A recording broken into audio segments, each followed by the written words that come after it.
जय श्री राम, जय हनुमान, जय बाबा नीम करोली महाराज की जय। ये हमारी 2 अप्रैल की यात्रा थी, जिसमें मेरे साथ हमारे गुजरात के 2 भाई गुरु भक्त और एक हमारे निशान जी हमारे साथ थे इस यात्रा में। और ये हम वापसी आ रहे हैं अब जागेश्वर से अपनी यात्रा में। ये चौथा एपिसोड है इस यात्रा का, अप्रैल की यात्रा का। और कैची धाम हमने बाबा जी को प्रणाम किया और अब हम जाएंगे अपनी कॉटेज, जो कि भवाली में स्थित है, यहाँ से 9 किलोमीटर की दूरी पर। वहाँ हम करेंगे अपना डिनर और उसके बाद हम अगले दिन का प्रोग्राम हमारा था, मैं एक मंदिर को काफ़ी दिनों से देख रहा था जो रामगढ़ में स्थित था और बहुत ही पहाड़ की चोटी पर वो मंदिर की चोटी नज़र आती थी मुझे, और हमेशा जिज्ञासा होती थी कि इस मंदिर का क्या नाम है। फिर हमने पता किया तो उस माता का मंदिर था ऊपर, और झंडीधारी उसका नाम था, झंडीधारी माता का मंदिर था। और उसका पैदल का ट्रैक है, रामगढ़ से शुरू होता है। तो अब हम कल उसकी तैयारी करेंगे और सुबह हम निकलेंगे झंडीधारी के लिए। और सुबह ये हमारी कॉटेज के सामने से अब चलने का समय हो गया था। नाश्ता वगैरह करने के बाद अपनी कॉटेज से निकले हम एक पैदल ट्रैकिंग के लिए। करीब 1-2 घंटे की ट्रैकिंग है पैदल की वो। और भवाली से करीब हमारी कॉटेज से 10 किलोमीटर की दूरी पर रामगढ़ में ही वो ट्रैकिंग शुरू होती है। तो चलते हैं अब रामगढ़ की तरफ। जय गुरुदेव।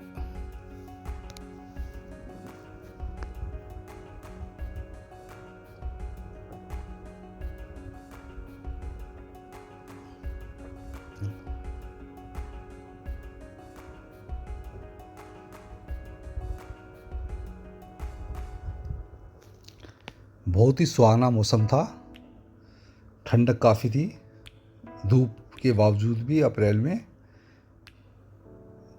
यहाँ तो गर्मियों का नामो निशान होता ही नहीं है पहाड़ों पर। अच्छी हवा चल रही थी, ताजगी भरी। और यात्रा भी काफ़ी दूर की नहीं थी आज तो हमारी। इससे पहले हम जागेश्वर गए थे, तो वो यात्रा काफ़ी लंबी थी वो पहाड़ों में। अब चलते हैं अपनी यात्रा की तरफ।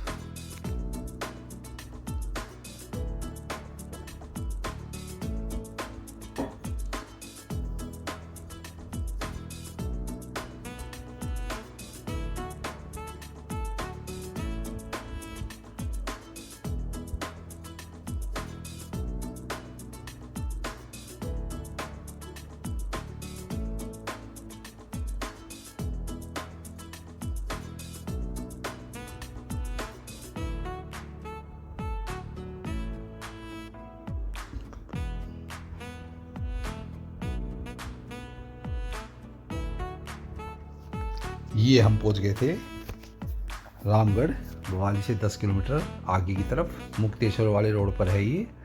और यहाँ से हमने कोल्ड ड्रिंक वगैरह, पानी वगैरह लेकर अपनी यात्रा शुरू कर दी थी। पैदल यात्रा थी ये काफ़ी। ये हमारे आचार्य जी हमसे आगे। और हमें भी नहीं पता था कि ये यात्रा इतनी अच्छी रहेगी हमारी। एक नई ऊर्जा का संचार हुआ और एक नई चीज़ हमने सीखी, कैसे पैदल यात्रा होती थी पहले, तीर्थ यात्राएं कैसी होती थी,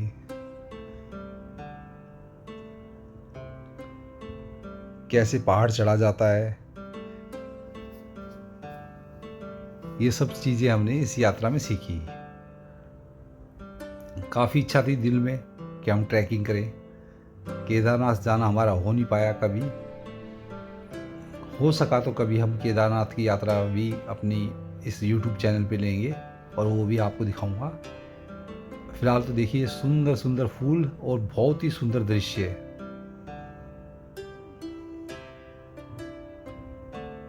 इतना सौंदर्य प्रकृति का इस जगह पे था, बहुत ही हरियाली और आबादी का नामो निशान नहीं।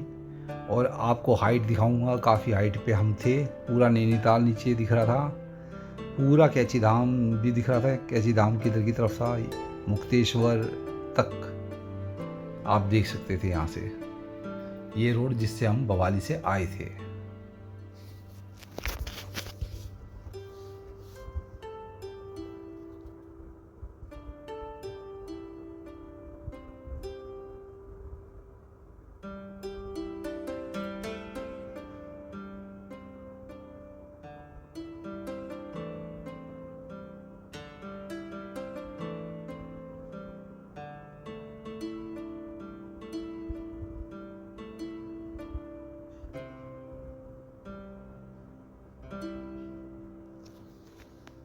जंगल के बीच एक पगडंडी जो आपको आपके रास्ते तक लेके जा रही है, आपकी मंजिल तक।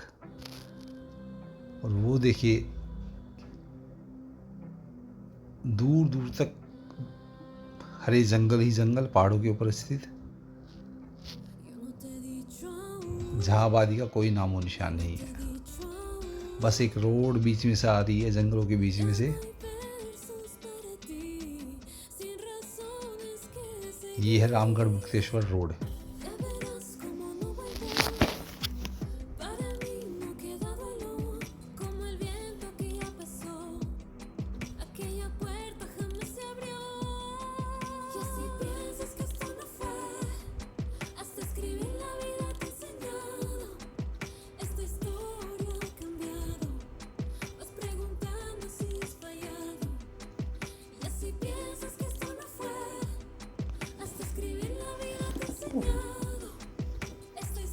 चढ़ाई करते करते कई बार मन ऐसा हो जाता था कि बैठ जाते थे कहीं तो उठने का मन नहीं करता था, क्योंकि शहरों में अब हमारी ये आदत जा चुकी है। हम चल सकते हैं, और काफ़ी बार मैं गया भी हूँ अपनी कुटिया से कैची धाम पैदल, पर वो सिर्फ उतराई थी, उसमें चढ़ाई नहीं थी बिल्कुल भी। अब चढ़ाई करते हुए जो सांसों के आदान प्रदान थे काफ़ी चल रहे थे हमारे।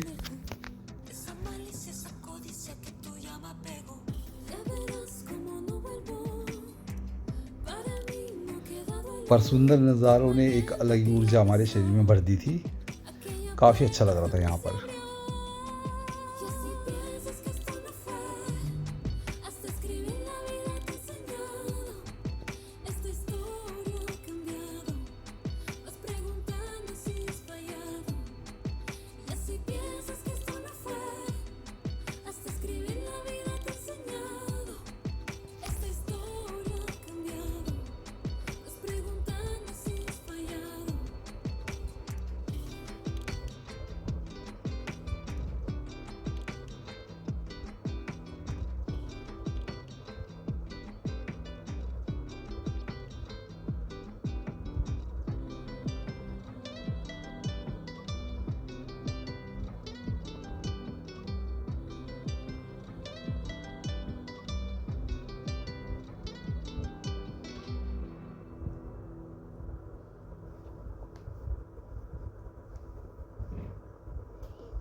सामने ये मंदिर, और यही चोटी मुझे जब मैं कैची धाम जाता था रास्ते में मुझे नज़र आती थी पहाड़ के ऊपर। और बहुत मन था कि एक बार यहाँ ज़रूर जाऊँगा मैं। और ये देखिए हमने रास्ते में क्या देखा।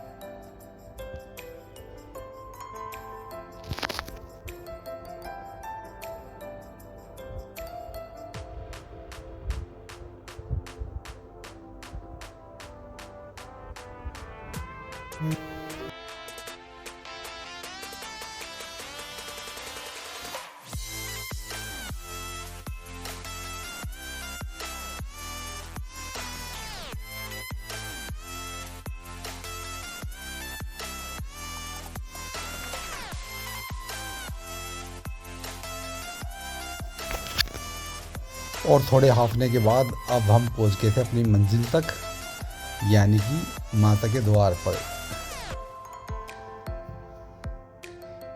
और ये बिल्कुल दोनों ही तरफ और चारों तरफ से हम देख सकते थे सभी चीज़ें। भवाली को, नैनीताल को, भीमताल भी दिख रही थी यहाँ से।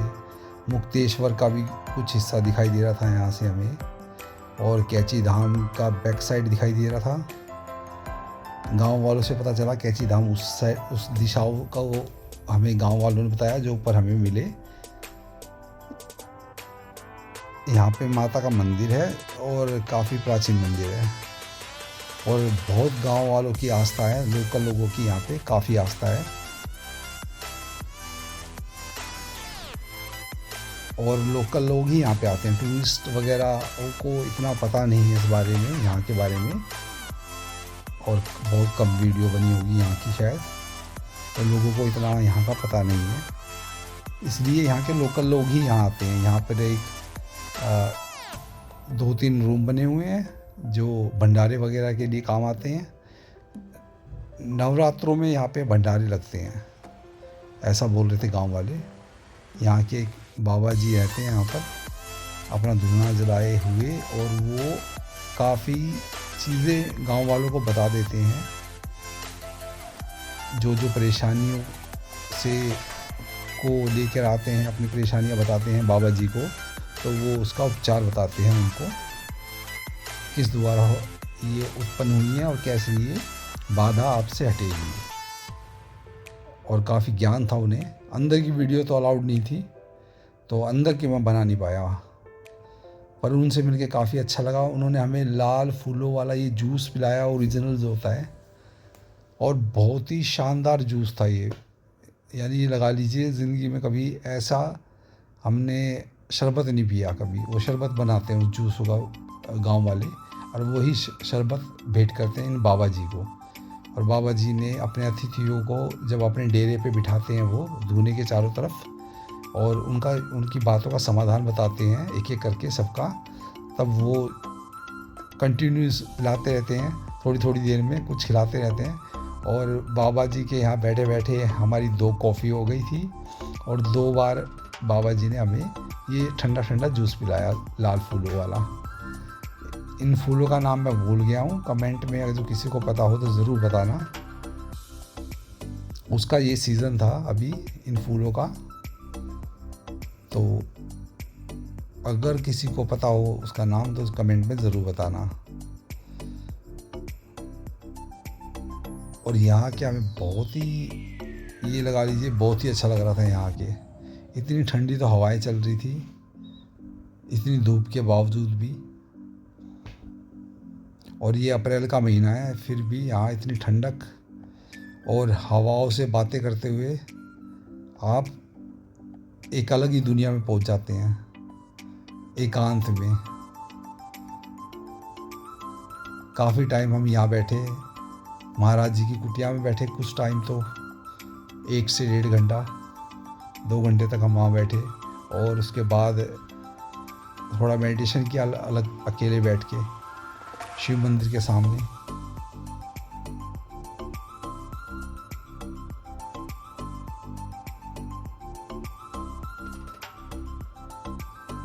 फिर यहाँ के अच्छे अच्छे नज़ारों को अपने कैमरे में कैद किया, अपनी आँखों में कैद किया, और अपने जीवन के सफ़र में एक अहम दृश्य को कैप्चर किया अपने जीवन की एक मेमोरी में।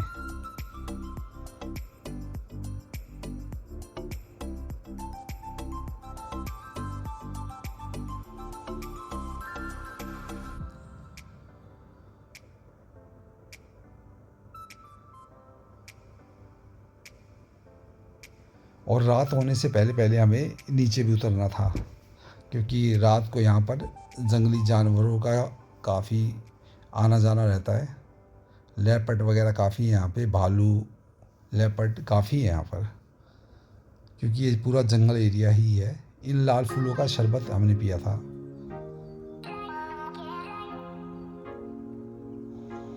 और वापसी में हमें किसी ने बताया कि वापसी में आपको एक प्राचीन शिव मंदिर और मिलेगा, उसका उल्लेख भी काफ़ी इतिहास था उसका।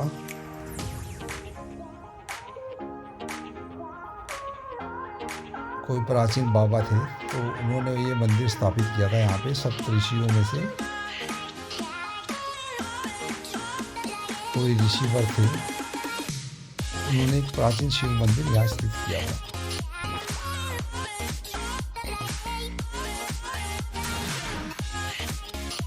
और पूरा सुनसान जंगल था ये। हम 2-3 थे तो अच्छा लग रहा था। अकेले तो आना गांव वालों के बस की तो है, पर शहर वालों के बस की शायद ना हो, यानी आना यहाँ पे काफ़ी जोखिम भरा भी हो सकता है।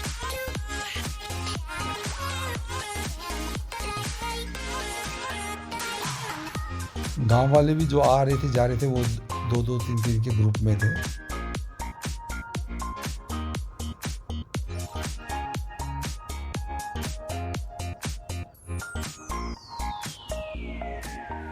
और अब हमने चढ़ाई शुरू करी उस प्राचीन शिव मंदिर की, जिसके बारे में हमें बताया था किसी गांव वालों ने ही कि यहाँ पर आपके रास्ते में आप जब लेफ़्ट होंगे तो आपको एक रास्ता पगडंडी नज़र आएगी, वो प्राचीन शिव मंदिर पे जाती है। और जो हो सके तो वहाँ के भी दर्शन करना आप। हालांकि चढ़ाई कर करके अब हमारा मनोबल थोड़ा हिल गया था, पर फिर भी हमने पूरी कोशिश की कि फिर कभी पता नहीं कब आना हो इस पवित्र स्थल पर, और इतने दिव्य दर्शन जब हो सकते हैं हमें, तो हम क्यों ना दर्शन करके चलें यहाँ से।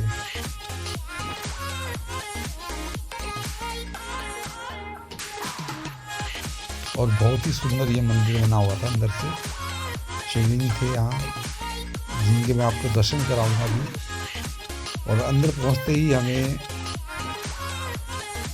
हमारी पूरी थकान ख़त्म हो गई थी। जैसे हम यहाँ बैठे, हमने कुछ टाइम हमने ध्यान लगाया यहाँ पर शिव के चरणों में, पूजा अर्चना की।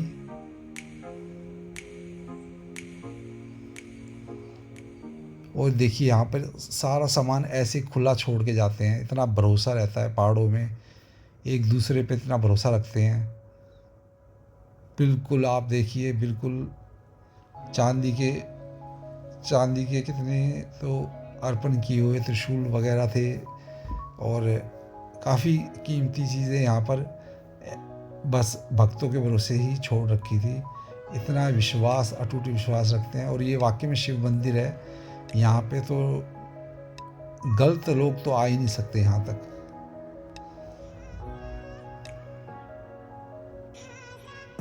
यहाँ पूजा अर्चना करने के बाद बहुत अच्छा लगा हमें, और यहाँ की खूबसूरती भी अलग थी। ये हालांकि चारों तरफ से पेड़ों से ढका हुआ था।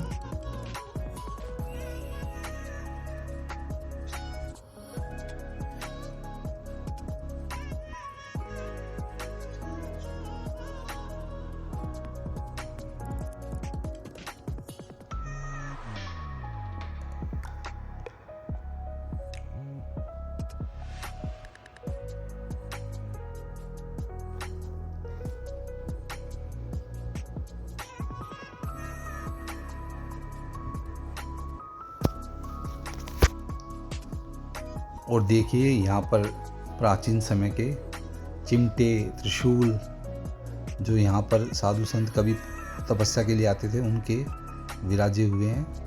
और यहाँ पर एक गेट पर ही पंचमुखी हनुमान जी का मंदिर था। यहाँ पर पूजा अर्चना करने के बाद अब हमारा वापसी का समय हो गया था, और इस सुंदर मंदिर से जाने का भी मन नहीं था बिल्कुल भी। कुछ समय और बिताते यहाँ पर एकांत में, जिस एकांत और खूबसूरती, प्राकृतिक खूबसूरती और प्राचीन मंदिरों को देखने के लिए हम इतनी दूर दिल्ली से यहाँ आते हैं, वो सब चीज़ यहाँ पे फुलफिल हो रही थी हमारी, सारी इच्छाएं पूर्ण हो रही थी हमारी। पर वापसी भी ज़रूरी थी, और अब हम वापसी नीचे उतरते हुए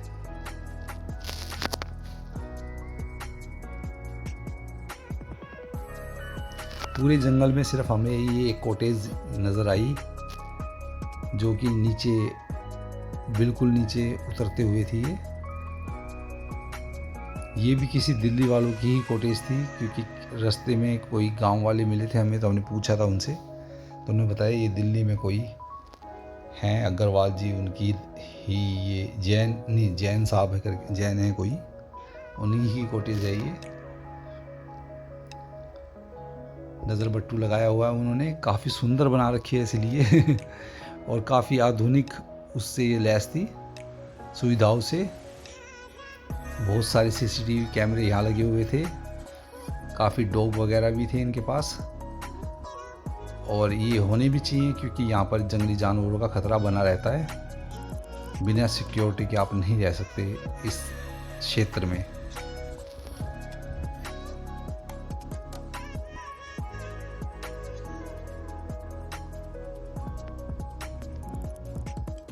सुंदर जगह में रहने का कुछ फ़ायदे हैं तो कुछ सावधानियां भी बरतनी पड़ती हैं वहाँ पर आपको।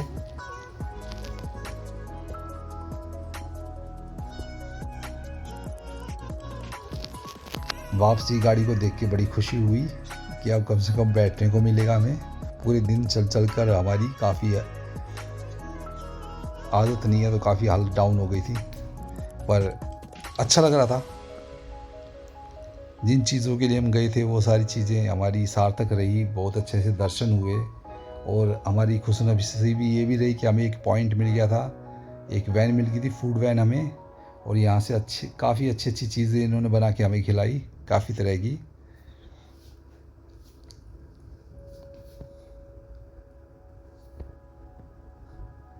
और अब समय हो गया है इस शाम को के साथ इस एपिसोड को भी ख़त्म करने का, और उम्मीद करते हैं आपको ये अच्छा लगा होगा एपिसोड। तो आप लाइक कीजिएगा, और नए देख रहे हैं तो सब्सक्राइब ज़रूर कीजिएगा। आपके लाइक से हमें काफ़ी अच्छा लगता है, काफ़ी हमें ये लगता है कि चलो किसी ने देखी है तो लाइक करी। लाइक करने का अगर जो आपका मन हो तो ज़रूर कीजिएगा। बाकी मिलते हैं जीवन की अगली यात्रा में कभी, ऐसे ही चलते चलते जीवन भी बीत रहा है और ये यात्राएं भी बीत रही हैं हमारे साथ साथ, समय भी बीत रहा है, और अब समय हो गया आपसे विदा लेने का। जय श्री राम, जय हनुमान, जय बाबा नीम करोली महाराज की जय। मिलते हैं भक्तों अगले किसी सफ़र में आपसे। अभी दीजिए इजाज़त। जय श्री राम, जय बाबा नीम करोली महाराज।